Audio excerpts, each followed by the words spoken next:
Hi friends, welcome to Gomes cook book. இன்றைக்கி நம்ம என்ன பார்க்க போகிறோம் அப்படின்னா, தேங்காய் சாதம் எப்படி பண்ணுறதுன்னு பார்க்க போகிறோம்.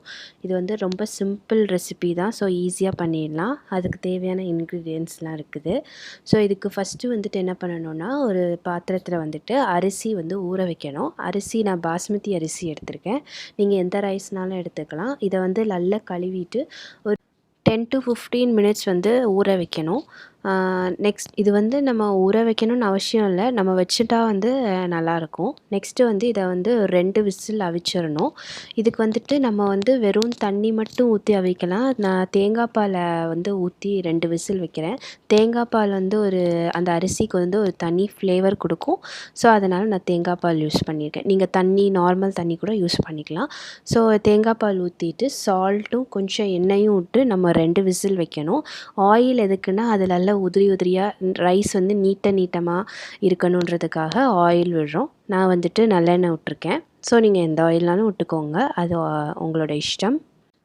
தேங்காய் பால் எவ்வளோ விடணும்னா, ரைஸும் தேங்காய் பாலும் 1:2 ரேஷியோவில். ஸோ இப்போ 2 விசில் வச்சிடணும். நெக்ஸ்ட்டு ஒரு பேனில் எண்ணெய் ஊற்றிட்டு கடுகு ஃபஸ்ட்டு போடணும். அது நல்லா பொடிஞ்சதுக்கப்புறமா கறிவேப்பிலை ஆட் பண்ணணும்.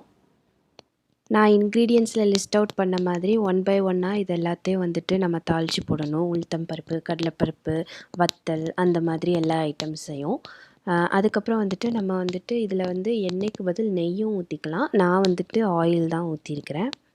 இப்போ இந்த உளுத்தம் பருப்பு, கடலைப்பருப்பு, அந்த ஜிஞ்சர் எல்லாமே நல்லா வதங்கிடணும். நல்லா வத்தல், அப்புறம் பச்சை மிளகா. இந்த வத்தல், பச்சை மிளகா நீங்கள் உங்களுடைய காரத்துக்கு தகுந்த மாதிரி ஆட் பண்ணிக்கோங்க.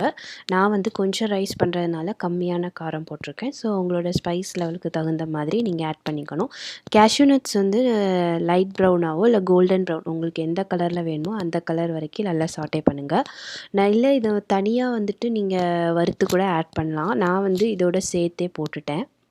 இப்போ பார்த்தோன்னா உங்களுக்கு அந்த கேஷ்யூ நட்ஸ்லாம் கலர் சேஞ்ச் ஆகி ஓரளவுக்கு நல்லா வதங்கிட்டுருக்கு.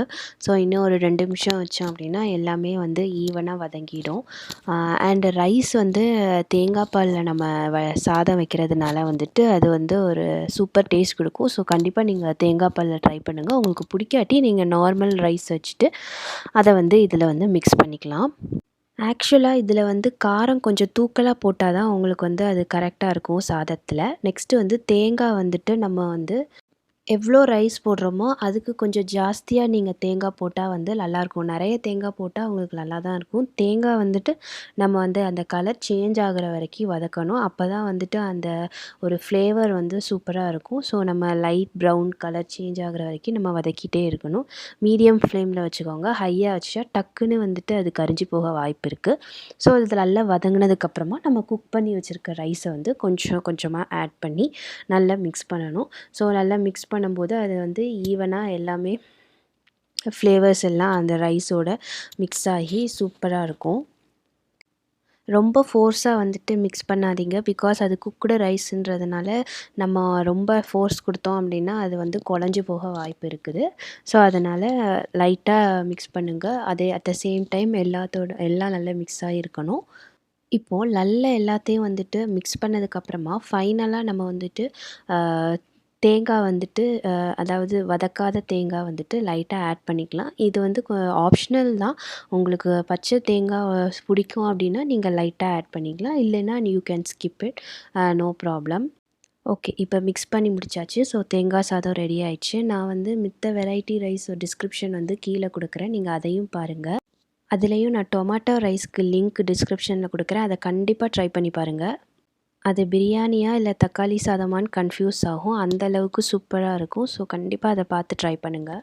ஓகே, ஆஸ் யூஷுவல் சொல்கிற மாதிரி என்னோடய வீடியோ பிடிச்சிருந்துச்சின்னா please like, share, comment and subscribe. Thanks for வாட்சிங். Have a good day.